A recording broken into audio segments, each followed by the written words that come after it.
Hello and welcome everyone. Now जैसा कि हमने प्रीवियस वीडियो में डिस्कस किया कि कैसे जेकेपीएससी और केएस के जो एस्पिरेंट्स हैं वो अपर एज लिमिट रिस्ट्रिक्शन फेस कर रहे हैं एंड देन हमने उसको कंपेयर किया था अदर स्टेट्स के स्टेट पीएससीज के अपर एज लिमिट से। एंड नो आज हम एक थॉट एक्सपेरिमेंट करेंगे फैक्ट्स के साथ कि आखिर किस बेसिस पे अदर स्टेट्स के स्टेट पीएससीज में परमानेंट एज रिलैक्सेशन कहीं पे 35, कहीं पे 40, कहीं पे 42 मिली एस्पिरेंट्स को। नाउ फर्स्ट ऑफ ऑल हम MP that is Madhya Pradesh की बात करेंगे। अब Madhya Pradesh state civil service examination की जो अपर एज लिमिट थी ओपन मेरिट के लिए उसको इंक्रीज क्यों कर दिया गया? सिंपली रीज़न क्या था? बेसिकली सिंपली रीज़न ये था कि MP that is Madhya Pradesh public service commission के कुछ एस्पिरेंट्स थे वो सीएम के पास चले गए। उन्होंने सीएम से रिक्वेस्ट की कि कोविड-19 की वजह से जो एग्ज़ाम है वो कंडक्ट नहीं कर पाए पीएससी, सो दैट्स वाई हमें परमानेंट एज रिलैक्सेशन मिलनी चाहिए। एंड सीएम ने उसके बाद रेस्पॉन्ड, देखो कितना पोलाइट रेस्पॉन्ड दिया। सीएम ने ये कहा कि मैंने खुद ये चीज़ नोटिस की, मैंने खुद ये चीज़ ऑब्जर्व किया, सो दैट इज़ वाई। फिर उसके बाद फाइनल डिस्कस हुआ एंड जो अपर एज लिमिट थी ओपन मेरिट के लिए वो इंक्रीज़ कर दी गई, वो 40 कर दी गई लास्ट ईयर।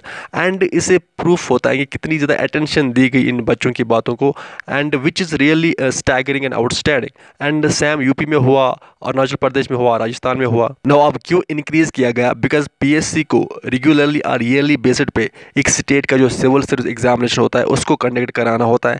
तो अब बीच में एग्जाम्स नहीं हुए थे, सो दैट इज़ वाई इनको परमानेंट एज रिलैक्सेशन मिल गई। अब अगर इसे हम जम्मू एंड कश्मीर से कंपेयर करेंगे तो लास्ट 8 ईयर से अगर हम कैलकुलेट करेंगे 2015 से, तो लास्ट 8 ईयर से due to administrative failure and other reason just 4 बार केएस का एग्जाम कंडक्ट किया जेकेपीएससी ने। 2017 में नहीं हुआ, 2015 में भी नहीं हुआ, 2019 में नहीं हुआ, 2020 में नहीं हुआ। सो जेकेपीएससी में as compared to other state PSC से सबसे ज़्यादा इनकन्सिस्टेंसी पाई गई। So that's why I think कि जो जेकेपीएससी के एस्पिरेंट्स है they truly deserve the age relaxation. But अभी कुछ आप में से ये क्वेश्चन अराइज करेंगे कि हमें यंग माइंड्स को रिक्रूट करना है, विच इज़ आल्सो ट्रू। अगर हम यूपीएससी का या आईएएस का ट्रेंड देखेंगे तो वहाँ पे भी जिन बच्चों की एज बिलो 30 होती है मोस्टली वही सिलेक्ट होते हैं। And but it doesn't mean कि जो 30 प्लस होते हैं उनके पास कैलिबर या टैलेंट नहीं होता है। सो ये टॉपिक अलग है। यहाँ पे हम बात करें कि यहाँ पे हमें स्टेट को स्टेट से कंपेयर करना है। अगर अदर स्टेट्स को मिल गई एज रिलैक्सेशन किस बेस पे? क्योंकि एग्ज़ाम जो है वो रेगुलरली नहीं हुए, तो जम्मू एंड कश्मीर में तो सबसे ज़्यादा इनकन्सिस्टेंसी पाई गई। सो दैट्स वाई यहाँ के बच्चे डिजर्व करते हैं एंड ये उनका कॉन्स्टिट्यूशनल राइट भी है, फंडामेंटल राइट भी है। बिकॉज अगर हम राइट इक्वलिटी देखेंगे तो सारे के सारे इक्वल हैं, तो हर स्टेट में अगर मिला है तो उस बेस पे जम्मू एंड कश्मीर को भी मिलना चाहिए। एंड आल्सो 2018 में जेकेपीएससी ने सिलेबस एंड पैटर्न केस का चेंज किया एंड यूपीएससी ओरिएंटेड बनाया, but that was a brilliant step and everyone appreciated that. But अभी जो एज रिलैक्सेशन की बात हो रही है, आई थिंक एलजी सर को इसमें एक अच्छे एडमिनिस्ट्रेटर की तरह इंटरवीन करना चाहिए एंड इसको वंस फॉर एवर के लिए सॉर्ट आउट करना चाहिए।